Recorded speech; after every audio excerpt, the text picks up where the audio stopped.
Do you have patches of rough, bumpy, dry skin on the backs of your arms, on the legs, and sometimes even, unfortunately, on the cheeks? This may be keratosis pilaris, which is a really common dry skin condition that affects the hair follicles.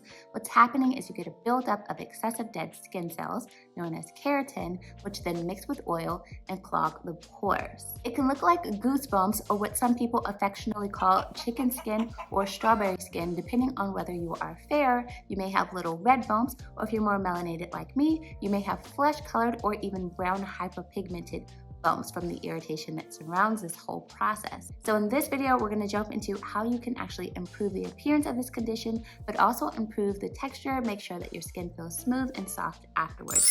Welcome back to the channel, guys. For anyone new, hello, my name is Alexis. I'm a board-certified dermatologist. This channel is all about skin inclusivity. We talk about all things skin, hair, and nails, and today we're diving into KP, which is a condition that a lot of my patients come into the office very embarrassed to talk about. They don't want to wear shorts. They don't want to wear any shirts that are showing the KP because they are embarrassed about the rough, bumpy patches, and they get tired of people asking them about their skin. This is nothing to be embarrassed about, but I totally understand wanting to improve the condition. I think the first and most important thing to know is there's nothing that you did to cause this. There's a genetic predisposition, meaning that it came from mom, dad, or grandparents. Someone somewhere along the lines passed it down to you. So while you didn't do anything to cause it, there are so many things that you can do to actually improve it, and you really want to focus on exfoliation and moisturizing. But you want to use the right exfoliant and the right moisturizer, because using products that are too harsh or irritating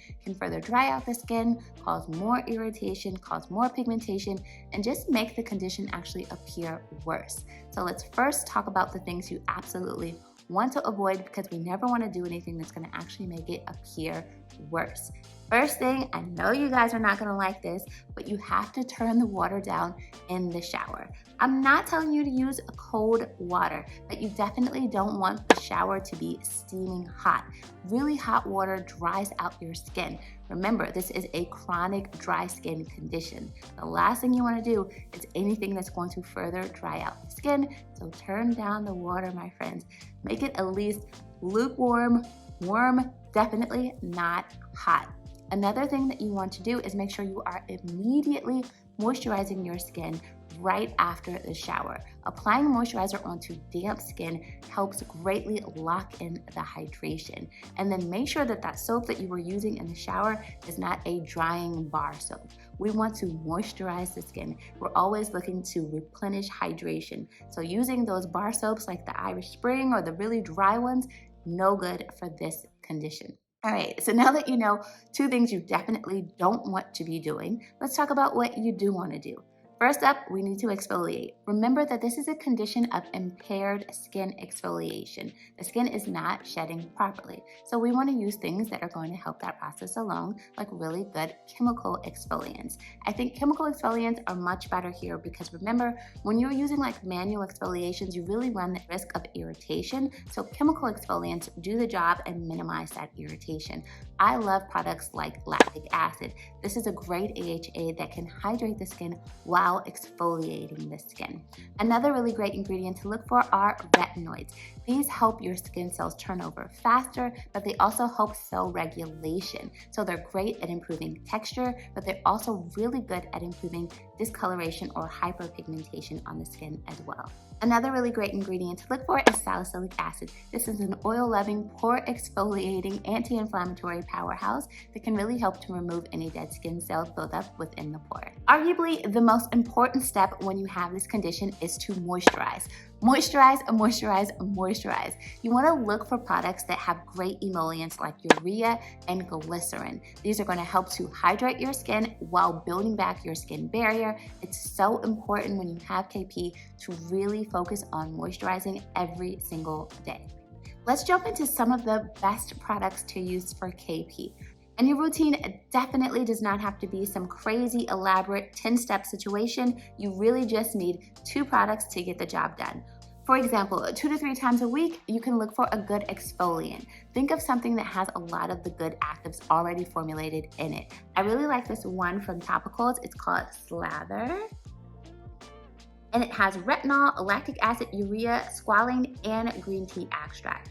It's just a really good, well-rounded product. And then after you're done with the shower, while your skin is still damp, you want to reach for a really good moisturizer.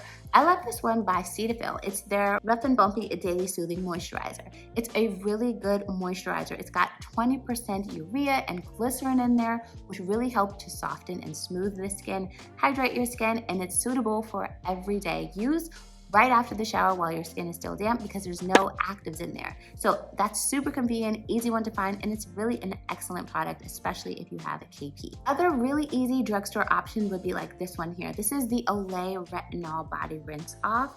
And it has retinol, but it also has niacinamide or vitamin B3 in there, which really helps with discoloration, whether that's red or brown discoloration.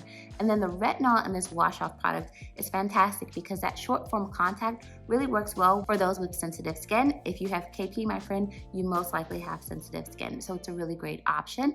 And then you can pair this with like Cerave Rough and Bumpy Skin. Cerave, of course, has the ceramides in there, but it's also got salicylic acid and niacinamide and glycerin, plus urea and lactic acid, and it's fantastically formulated to actually be gentle enough to use every day. I forgot to give you an alternative if you are needing to avoid retinoids like in pregnancy. Naturium makes a fantastic glycolic body wash. It's 5% glycolic and lactic acid, which can really help to smooth the skin, resurface the skin, and it's just a great alternative if you need to avoid retinoids. What really matters is that the combination that you choose is exfoliating the skin on the surface within the pore while hydrating the skin. I hope that you guys found this video helpful. If so, please give this video a thumbs up. Consider subscribing to the channel. Let me know what you want to see next time. And until next time, guys, be well.